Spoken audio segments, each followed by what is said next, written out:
À la tombée de la nuit, les rêves reprennent forme à Carquefou. La Jeanne d'Arc, désormais équipe de Régional 2, s'apprête à retrouver demain le 7e tour de la Coupe de France, 7 ans après.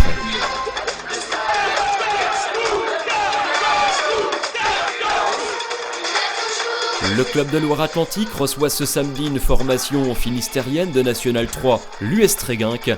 Mais à quelques heures de ce match important, les souvenirs indélébiles remontent.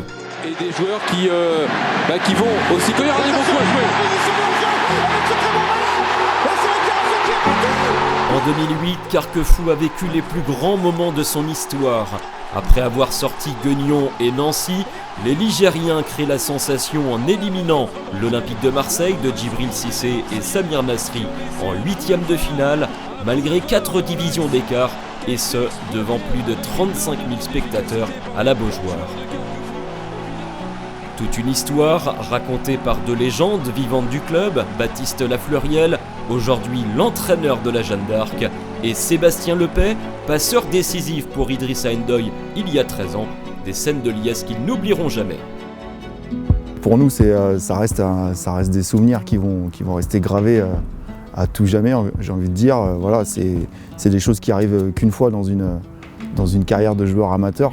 It's the coldest hand.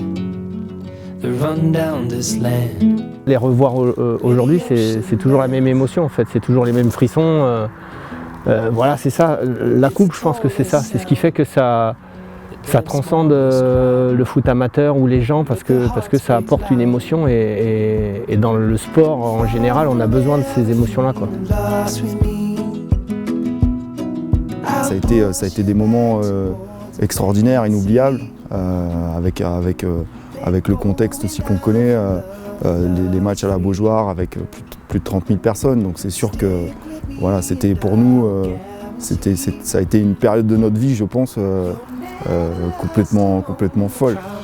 13 ans après, une nouvelle page est en train de s'écrire à Carquefou, qui a connu depuis cette épopée le championnat national durant 2 saisons.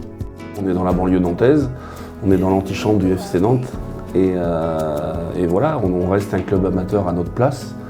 Et on essaye d'exister par la formation, par sortir des jeunes, par essayer de remonter au niveau national, ce serait une belle récompense.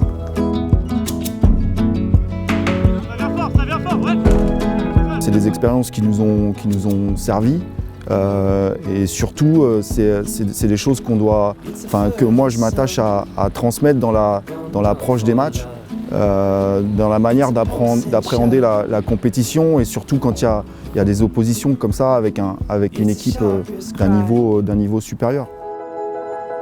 Pour l'entraîneur, pas question de vivre dans la nostalgie du passé. Carquefou doit poursuivre sa romance avec la Coupe de France. J'ai envie de dire, c'est une période qui est révolue et là aujourd'hui on écrit une nouvelle page. J'ai envie qu'ils écrivent leur propre histoire parce que nous on a écrit la nôtre et chaque année c'est une nouvelle histoire, donc il faut que chaque groupe puisse l'écrire.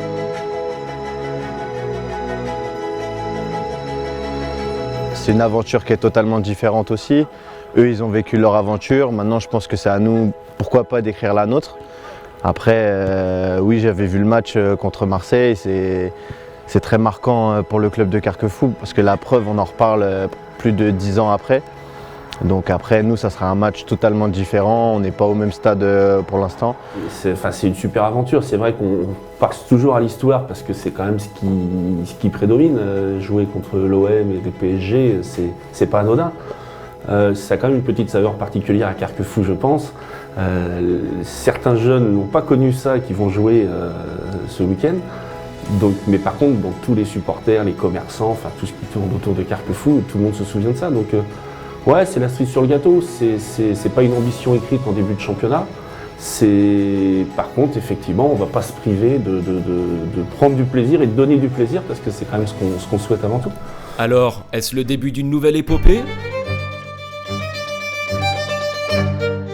Il faut profiter, c'est des moments qui sont extraordinaires dans la vie d'un joueur amateur et surtout d'un niveau régional 2.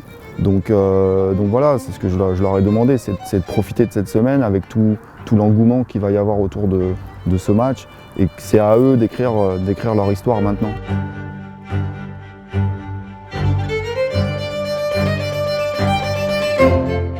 tous hâte d'être à samedi.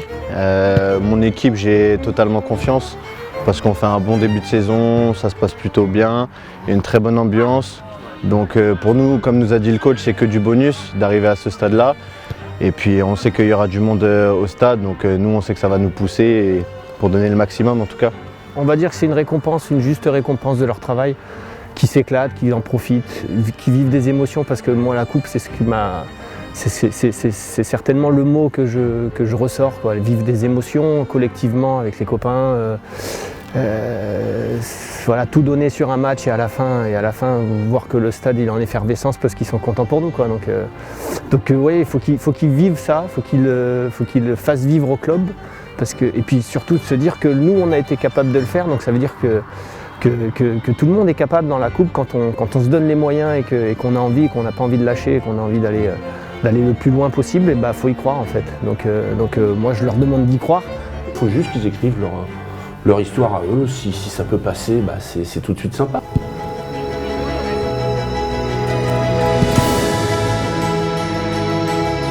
De pouvoir, voilà, on l'espère, se qualifier samedi soir au Moulin-Boisseau, quoi.